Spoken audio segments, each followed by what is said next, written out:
Halo, saya Isa Medina kelas 12 P1. Saya akan menjelaskan perusahaan dagang.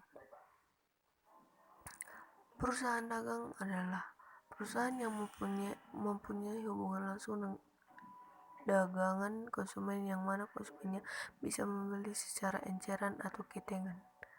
Perusahaan dagang adalah perusahaan yang bisnis utamanya membeli barang dari pemasok dan penjual lagi ke konsumen. Ciri-cirinya yaitu pendapatan utama berasal dari penjualan barang. 2. Biaya utamanya berasal dari harga pokok. Syaratnya yaitu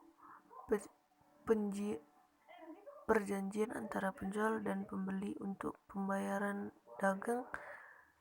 Syarat pembayaran yang lazim digunakan dalam transaksi adalah sebagai berikut. Artinya, jika pembayaran dikeluarkan, jenis-jenisnya yaitu perusahaan dagang yang melakukan pembelian pokok dari publik dengan jumlah yang besar. Barang produksi yang menjual barang atau mentah, biasanya menjadi distributor dan untuk industri tertentu.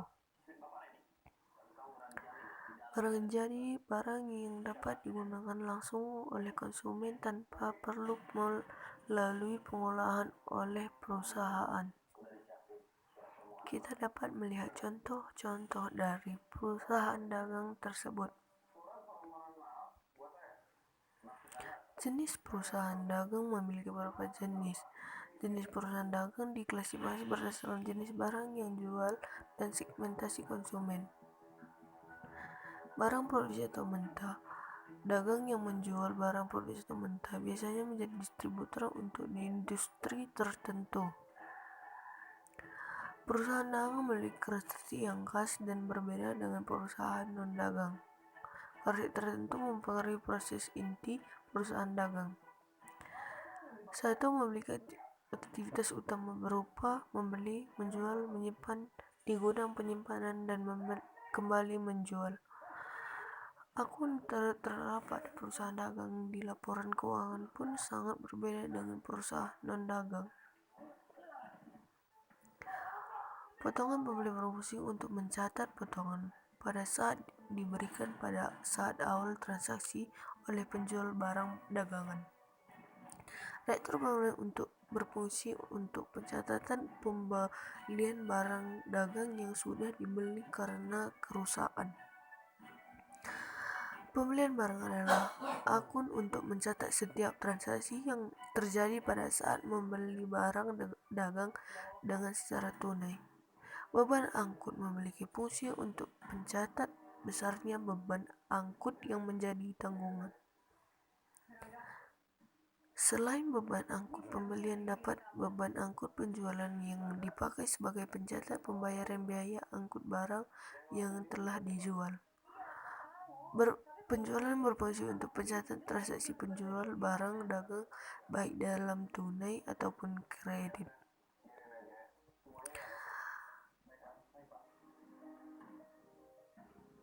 Penjualan ini dapat kita lakukan secara tunai maupun kredit.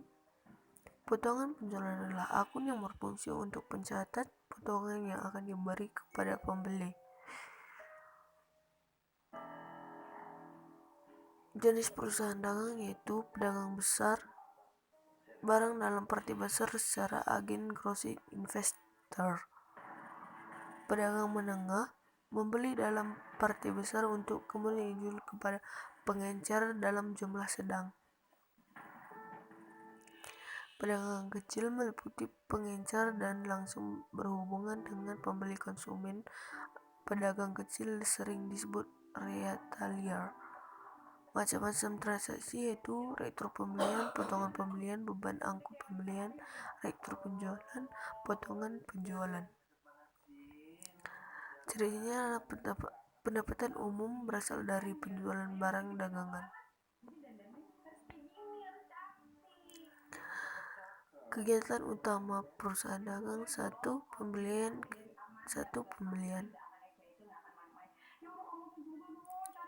Dan yang kedua, pengeluaran uang digunakan untuk membeli barang dan jasa, pembayar pajak melalui. Ketiga, penjualan. Perusahaan menjual barang dagang, maka perusahaan akan memperoleh pendapatan. Penerimaan uang. Penjualan barang dagang akan diikuti dengan pemerintahan uang. Transaksi pemerintahan uang didapat dari penulisan piutang.